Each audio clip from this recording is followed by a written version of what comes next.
What if I told you the most destructive person in your life might be the one you least suspect? I'm not talking about the loudmouth, chest-thumping bully. I'm talking about a woman who seems gentle, even insecure, but who will drain your soul dry if you let her. Let me ask you something, and I want you to be really honest with yourself. Ever wondered why you feel guilty, anxious, or just never good enough around certain women, even when they appear to be the most selfless, victimized, or humble on the outside? You walk away from a conversation feeling confused, exhausted, and somehow feeling like you're the bad guy, but you can't for the life of you figure out what you did wrong. If that sounds familiar, you need to listen up.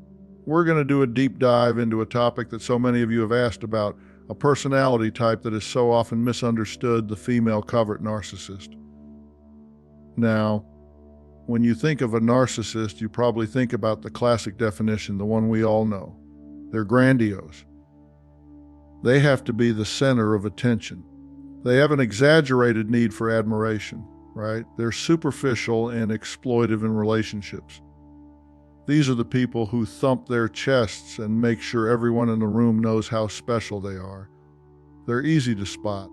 But the covert narcissist is a different animal, and the female variant can be the most difficult to identify, which makes her just as, if not more, destructive. She isn't as brash, she isn't as loud, but make no mistake, she wants the same things: admiration, control, and for everything to be about her. She just goes about it more subtly. She wears a different mask. In fact, she has 5 of them, and we're going to get to every single one. The female covert narcissist often wears the mask of self-sacrifice, humility, and even helplessness. She's the perpetual victim. She's the long-suffering martyr. She's the misunderstood genius who the world just doesn't appreciate. She comes across as wounded, sensitive, and in need of protection. And who do these people pair up with? They find empathetic people. They find people with caring, giving hearts who look at them and say, hey, this person seems really sad, maybe I can help them. And here's the deal, and I want you to hear me on this. Just because she's not yelling for attention doesn't mean she's not stealing it. Society has a massive blind spot when it comes to this. We're conditioned to see women as nurturers, as givers, as the glue that holds families and communities together. So when a woman weaponizes those very expectations, when she uses the appearance of selflessness to manipulate, control, and guilt trip everyone around her, we tend to make excuses. We say, oh, she's just sensitive, or she's been through so much, or she just gives too much of herself. No, that's not what's happening. What's happening is a performance. Think about that friend, that mother, that sister, or that colleague. The one who always listens to your secrets, holding your hand and telling you she's your biggest supporter. But afterward, you feel exposed, drained. And a week later, you hear your private struggles being whispered to someone else, framed as her deep concern for you. She's not supporting you, she's gathering ammunition. Or think about the mother who says, I sacrificed everything for you. My career, my happiness, all of it. She won't demand repayment outright. Instead, it's the heavy sighs, it's the dramatic, pained looks. It's the silent treatment until you feel like the most ungrateful jerk on the planet. Her sacrifice isn't a gift, it's a debt, and she'll spend a lifetime making sure you never forget you owe her. Now, let me be clear about something. There's a difference between being a narcissist and having a diagnosable narcissistic personality disorder, or NPD. A lot of people might not check all the boxes for a clinical diagnosis, but that doesn't mean they aren't a narcissist that is having a toxic impact on your life. All human behavior is on a continuum, and you don't care whether they meet the criteria in some manual. You care how they impact your life. You care that you feel constantly on edge, that you're always second-guessing yourself, that your self-esteem is in the gutter. These people have what we call an identity disturbance. They don't really know who they are, so they're always playing a role. They've given their power away to other people, which means they need you to constantly tell them who they are. They need your reaction, your guilt, your admiration, your pity. They need something from you to feel real. And that's why you feel so drained. You're being used as a mirror, an audience for a play you never even auditioned for. So let me ask you this, and I want you to be honest with yourself. Have you ever felt like someone in your life was secretly controlling or sabotaging you, even if everyone else thought she was a saint? What did you notice?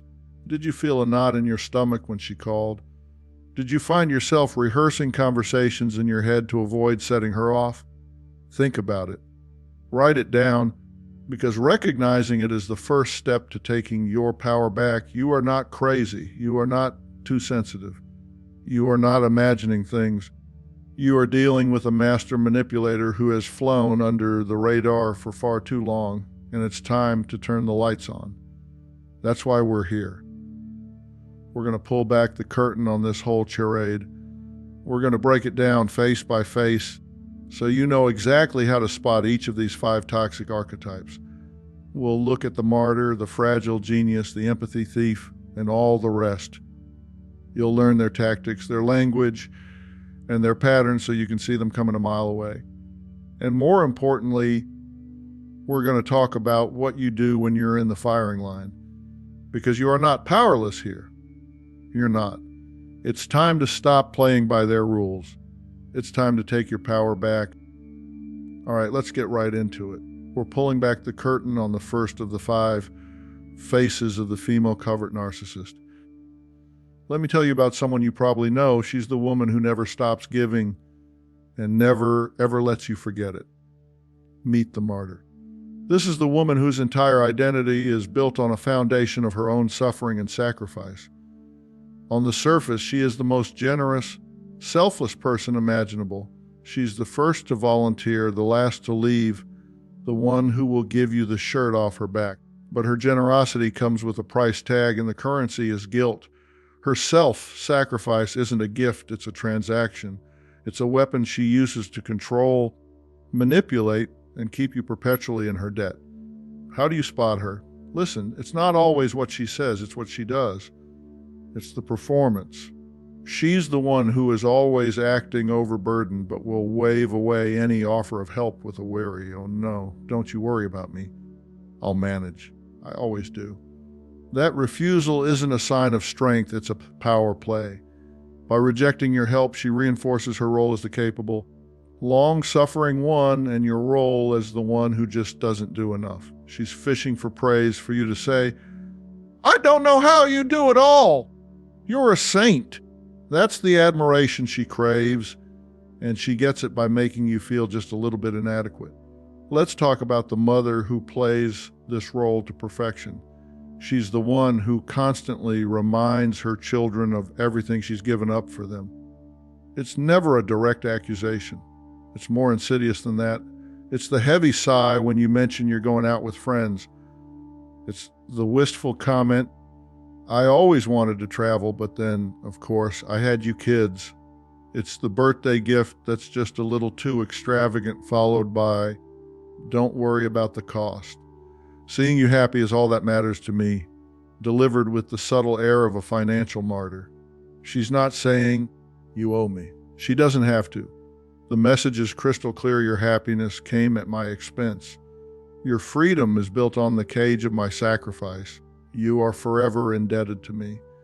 And when you try to live your own life, make your own choices, or set a boundary, she unleashes the ultimate weapon. She doesn't get angry, she gets hurt. Her face crumples, her voice cracks. "After all I've done for you, this is how you repay me?" And just like that, you're the villain. You're the ungrateful child, and she is the wounded saint, bleeding from the cuts of your selfishness. You're not having an argument.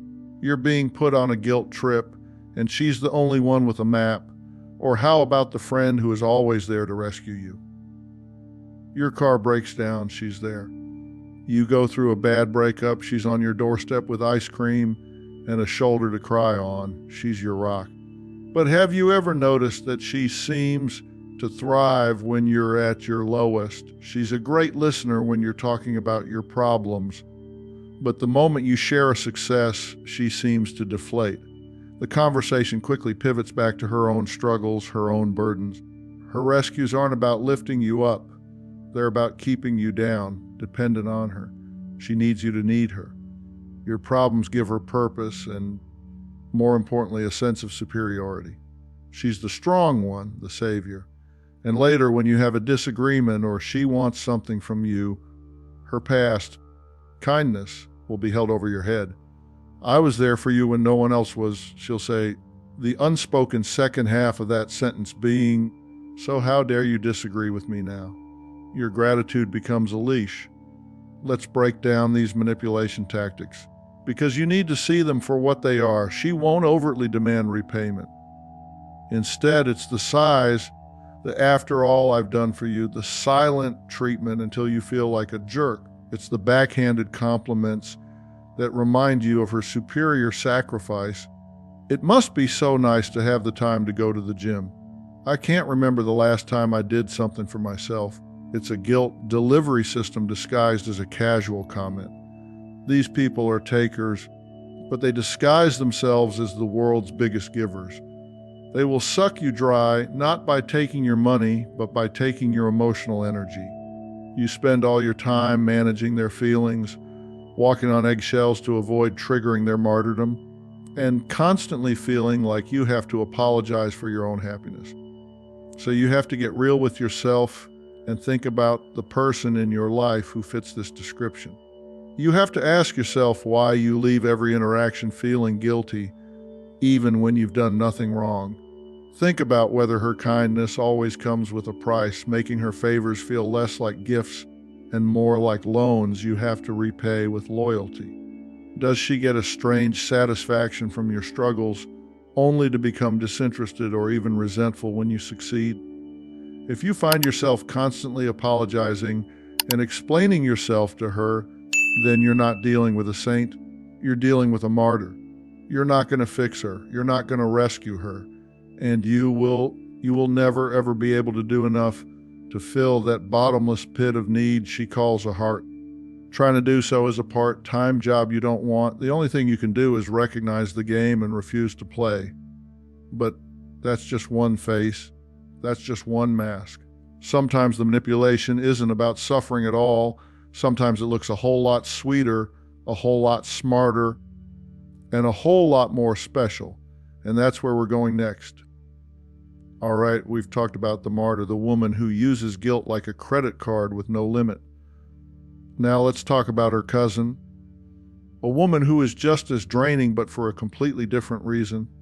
Let me ask you this: ever met someone who's always overlooked, misunderstood, or just too special for the world to appreciate? Someone who seems to be living under a perpetual dark cloud of being unrecognized and undervalued. Meet the fragile genius. This is the covert narcissist who doesn't weaponize sacrifice. She weaponizes her supposed intellect and sensitivity. She presents herself as a delicate, misunderstood soul, a brilliant mind in a world too crude and simple to grasp her greatness. Make no mistake, this is not just low self-esteem. This is arrogance of the highest order, wrapped in a blanket of victimhood. She doesn't just think she's different, she secretly believes she's better than everyone else. The only problem is nobody seems to get it. And that is the great tragedy of her life, a tragedy she will recount to you in excruciating detail. The classic narcissist will tell you they're a genius. The fragile genius will tell you she would have been a genius if only she'd had the right parents, if only she'd gone to a better school, if only her boss wasn't an idiot, if only the world wasn't so full of shallow people who reward the wrong things. There is always an excuse, and that excuse is always external. It is never ever her fault. One of her signature moves is a profound reluctance to take action. She won't get in the arena. Why? Because the arena is full of dirt and sweat and the risk of failure. And failure would shatter the fragile illusion of her superiority. So she sits on the sidelines in the cheap seats and becomes a critic of everyone else who is actually trying. She's the one who says, "I'm saving myself for management," while she's mooching off her parents at 30 years old. She believes she's too good to start at the bottom, so she never starts at all. Her complaints are constant, but they're passive-aggressive. She'll let out a long sigh and say something like, "Oh, I'm just not cut out for this job. Now, an empathetic person hears that and thinks, she's struggling, she feels inadequate. But that's not what she's saying. What she really means is, I'm too good for this place. My talents are being wasted on these mundane tasks and these simple-minded people. It's a humble brag designed to make you see her as a tragic, undiscovered talent. She's fishing for you to say, what are you talking about? You're the smartest person here. Let's look at the coworker who is a master of this. She's the one who will pick apart every successful project. When someone gets a promotion, she'll say, well, she's certainly good at playing the political game, implying the success wasn't earned through merit, but through manipulation. She'll find the one tiny flaw in a brilliant presentation. She disparages the achievements of everyone around her, but when the boss asks for new ideas, she's silent. She never steps up. She never puts her own supposed genius on the line. It's safer to criticize than to create. And if you have a success, get ready for the passive-aggressive leveling. She won't congratulate you sincerely. Instead, she'll say something like, must be nice to come from a family like yours. Or, wow, you were lucky to get that opportunity. See what she's doing. She's not celebrating you. She's subtly undermining your achievement, attributing it to luck or privilege rather than your hard work and talent. It's her way of saying, you're not better than me. You just had an unfair advantage. If I had your advantages, I'd be running this company. The fragile genius lives in a fantasy world where she is the unrecognized star, and being in a relationship with her means you are a supporting actor in her tragic play. She will drain you with her constant need for validation. You'll spend hours listening to her complain about how no one understands her, how she's constantly being wronged, how her brilliance is a burden. She's an energy vampire who feeds on your pity, and God forbid you challenge her. If you ever say, you have so many great ideas, why don't you actually try to implement one? She won't see it as encouragement. She will see it as a profound attack. You've just called her bluff. You've threatened to pull back the curtain and reveal that the great and powerful Oz is just a very insecure person hiding behind a facade. She will either lash out in what seems like disproportionate anger or retreat into a deep, wounded silence, punishing you for failing to understand her delicate nature. So I want you to think for a minute. Raise your hand in your own mind if you know someone who acts like the world is out to get her, yet she criticizes every little thing you do. A person whose default setting is victim, but who radiates an aura of superiority. Do you find yourself tiptoeing around her, careful not to share your own successes for fear of how she'll react? Do you feel like you're her therapist, constantly propping up her fragile ego? If this is ringing a bell, you need to understand something. You are not dealing with a sensitive soul. You are dealing with a covert narcissist who has perfected the art of using victimhood as a shield for her arrogance. She's not fragile. She's manipulative. And she will keep you stuck in a loop of pity and frustration for as long as you allow it. You can't fix her by building her up because her sense of superiority is already sky high. And you can't fix her by challenging her because she will label you as just another person who doesn't get it. The game is rigged, and the only way to win is to stop playing. We've seen the martyr who controls with guilt and the fragile genius who controls with pity. But let's pull back the curtain on the next face, the one who might be the most dangerous of all because she gets closer than any of them. She's the empathetic manipulator, the friendliest saboteur you'll ever meet. All right, let's go deeper. We've talked about the narcissist who uses guilt and the one who uses pity. Now we need to talk about the one who uses your own heart against you. You'd never believe it, but not every hug is real and not every shoulder to cry on is a safe place. In fact, some of the most dangerous people you will ever meet will come to you disguised as the most compassionate. Meet the empathy thief. This woman is an emotional chameleon. She is a master of mimicry. She has studied human connection not to participate in it, but to exploit it. Narcissists, by definition, lack true empathy. They don't have the ability to stand in your shoes and feel what you feel. But the empathy thief is smart. She knows that empathy is the currency of intimacy. It's the key that unlocks the vault where you keep your secrets, your fears, and your vulnerabilities. And she wants that key, so she fakes it. She becomes a mirror, reflecting your own feelings back at you with stunning accuracy. When you're sad, she looks sad. She'll sigh at the right moments, nod with a concerned look on her face, and say, "I can't even imagine how hard that must be." She will feign support, creating a false sense of safety that encourages you to open up and share everything. But she's not listening to connect with you. She's listening to collect data. Every secret you share, every weakness you confess, is a piece of ammunition she files away for future use. Let's talk about the friend who is the master of this. She's the one everyone calls the best listener. You can tell her anything. When you're fighting with your spouse, she's the first one you call. You pour your heart out, telling her all the messy, embarrassing details. She listens intently, validating your feelings, telling you you're right to be upset. You hang up the phone feeling so relieved, so understood. You think, "I am so lucky to have a friend like her."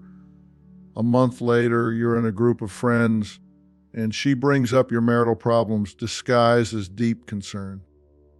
"I'm just so worried about you," she'll say, giving the others a summary of your most private struggles. She's not worried. She's positioning herself as the keeper of secrets, the one who is so trustworthy that people confide in her.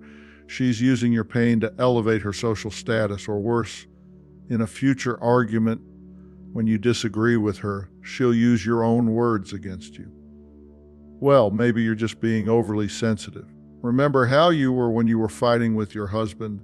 Your past vulnerability becomes a weapon to discredit you in the present. This is the good listener whose empathy is conditional. She's deeply invested in your life when you're in crisis because your problems make her feel important. But have you ever noticed that her empathy vanishes the moment she needs something, or the moment it no longer benefits her social image? She'll listen for hours when it makes her look like a saint, but if you need a real favor that requires her to sacrifice her own time with no audience, she's suddenly too busy. You have to learn to tell the difference between authentic empathy and narcissistic mimicry. It's the difference between a real diamond and a cheap cubic zirconia. They might look the same at a glance, but one is worthless. Real empathy lifts you up. It makes you feel safe, seen, and strengthened. It's a two-way street of genuine connection that leaves you feeling more whole.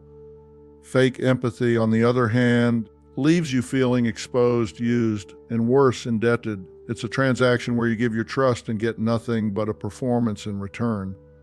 So, let me ask you some hard questions about that person in your life.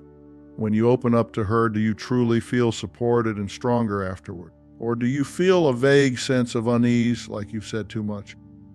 Do you feel vulnerable the next day with a kind of emotional hangover? Think about it. Is she quick to remind you of your past mistakes or vulnerabilities, especially when it's convenient for her? Does she use information you shared in confidence as leverage in a later disagreement? Does her support often feel like an interrogation, with her asking a lot of probing questions but sharing very little about herself? If you're answering yes, then you're in a relationship with an empathy thief. She has learned the words and the music of compassion, but she has no soul for the song. She is a predator who has learned to sound like a friend.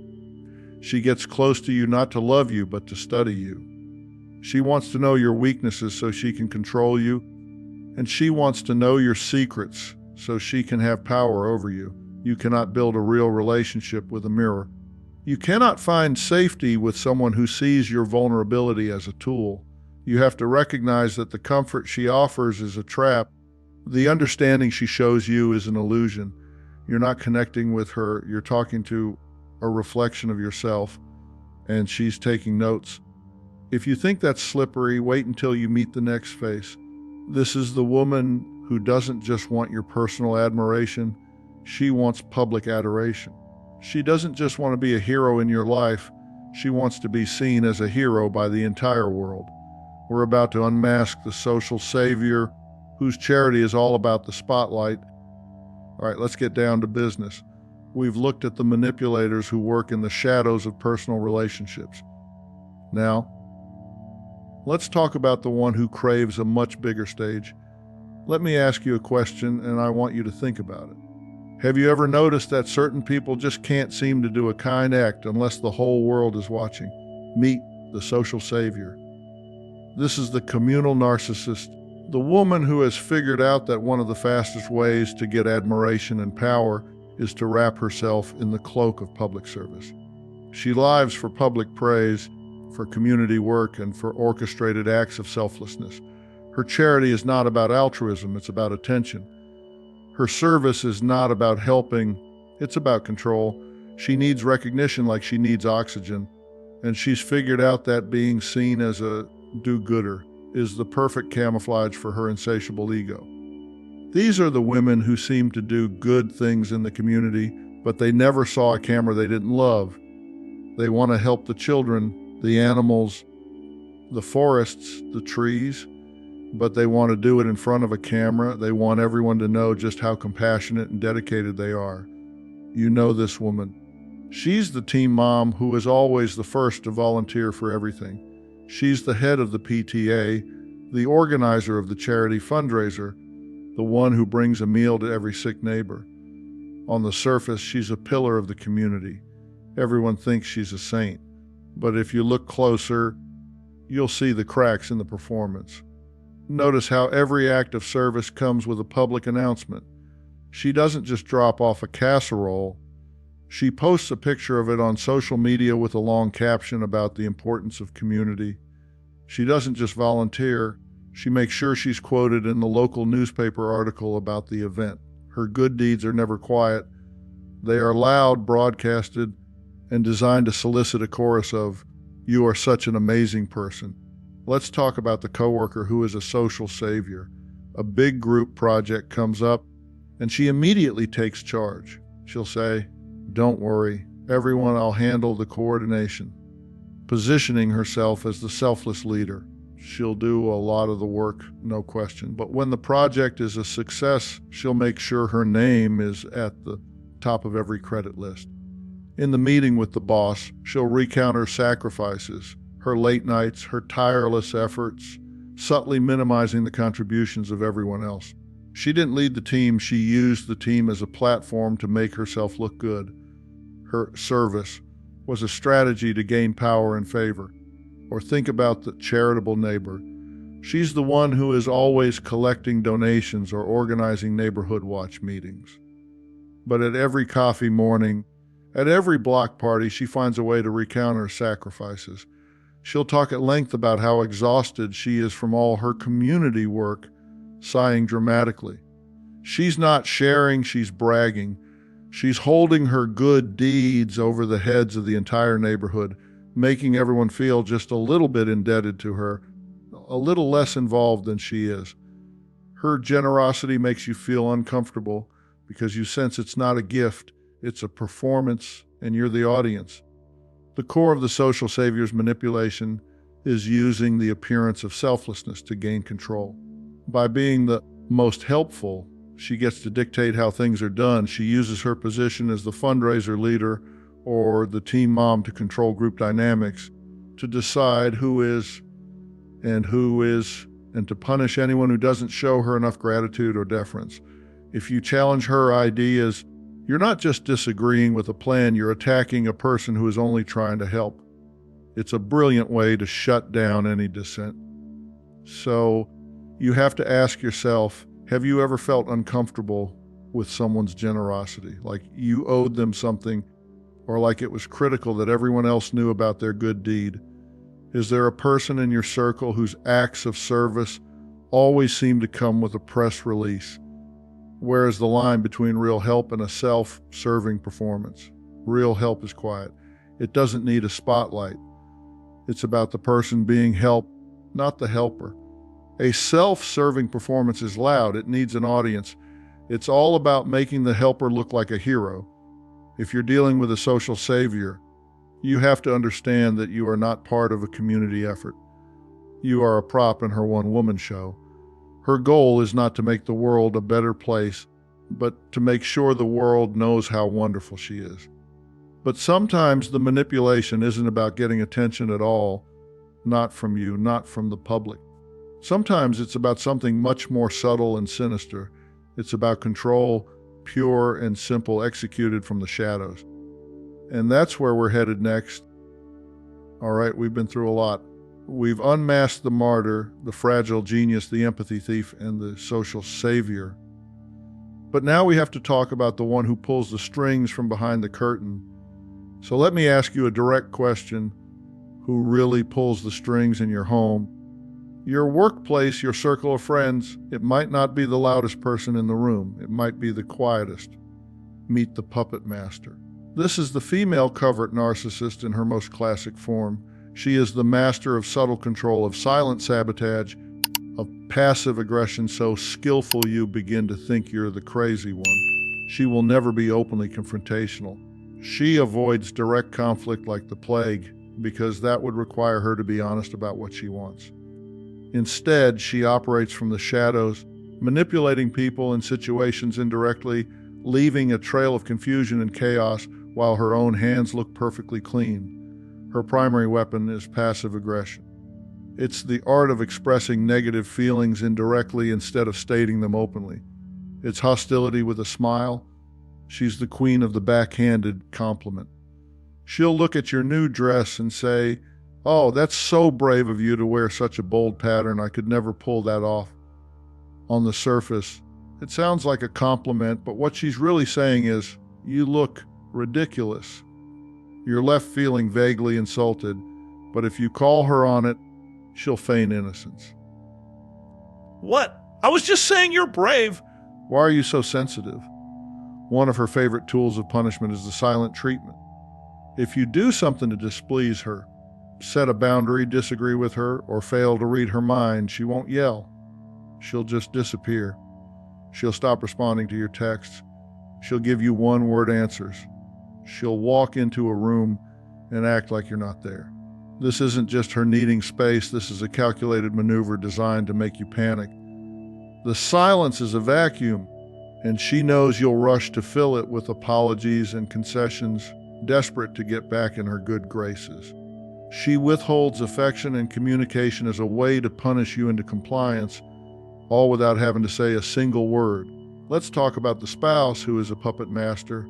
She's the one who constantly forgets things that are important to you. She'll forget to pick up the dry cleaning before your big interview. She'll forget your anniversary. She'll forget to pass on an important message from your mother. When you get upset, she'll play the victim. "I'm just so overwhelmed. I can't remember everything. You know how much pressure I'm under." But it's not about being forgetful, it's about sabotage.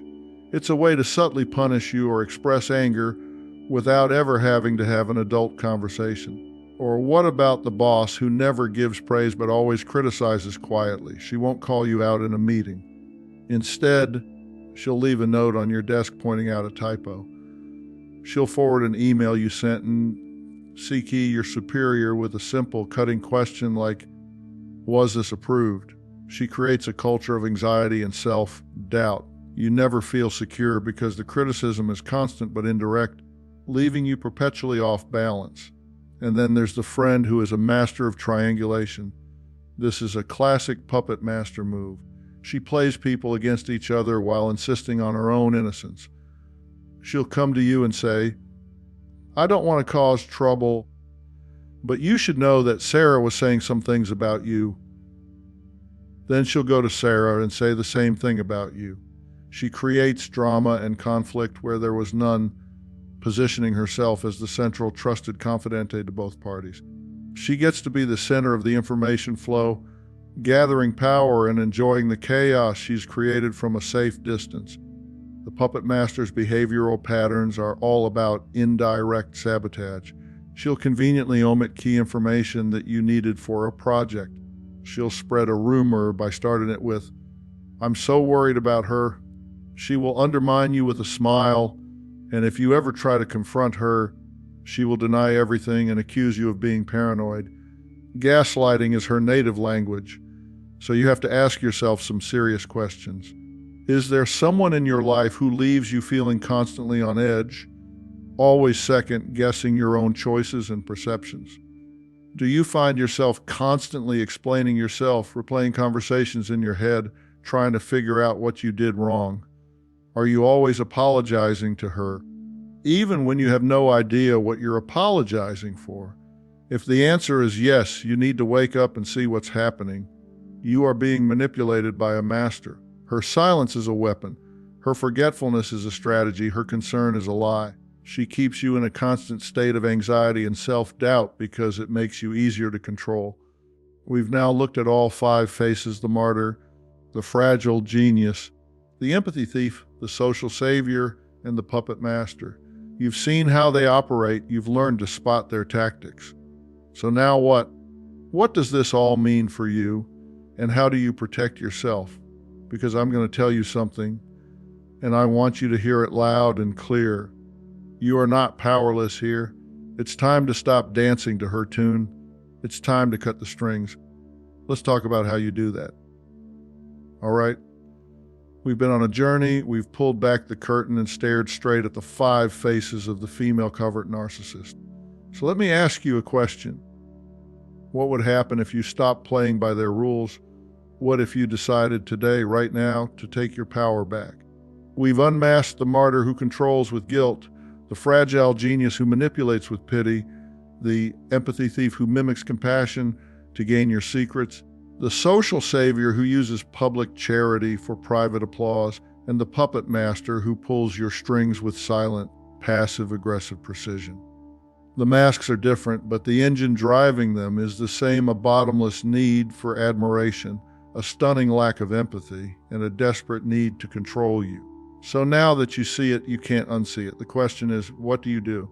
Because knowledge without action is useless. First, you need to get one thing through your head, and you need to get it through right now. You ain't going to fix these people. I'm going to say it again. You are not going to fix them. You are not going to love them into health. You are not going to make them see the error of their ways. Their issues are way above your pay grade, and frankly, they're often above mine. Stop making rescuing them your part-time job, because it's a job that will suck the life out of you and pay you nothing but heartache. Your job is not to fix them. Your job is to protect you. And you do that by setting boundaries. A boundary isn't a wall to keep people out. It's a line you draw for yourself that says, this is where I end and you begin. This is what I will and will not accept in my life. When the martyr starts her guilt trip, you don't argue. You say, Mom, I can hear you're upset, but I'm not going to feel guilty for my decision. And then you end the conversation. When the puppet master gives you the silent treatment, you don't chase her. You let her be silent. You go about your life showing her that her silence is her problem, not yours. You stop taking the bait. Next, you have to practice emotional detachment. This is hard, but it's critical. You have to learn to observe their behavior instead of absorbing it. When they throw a passive-aggressive dart your way, you see it for what it is, a desperate attempt to get a reaction, and you don't give them one. You have to stop taking it personally. How they treat you is about them. It's a reflection of their emptiness, their insecurity, and their disorder. It is not a reflection of your worth. And that leads to the most important step of all personal empowerment. For too long, you've let them define your reality. They've made you doubt your own perceptions, your own feelings, your own sanity. It's time to stop. You need to strengthen your relationship with yourself. Be your own best friend.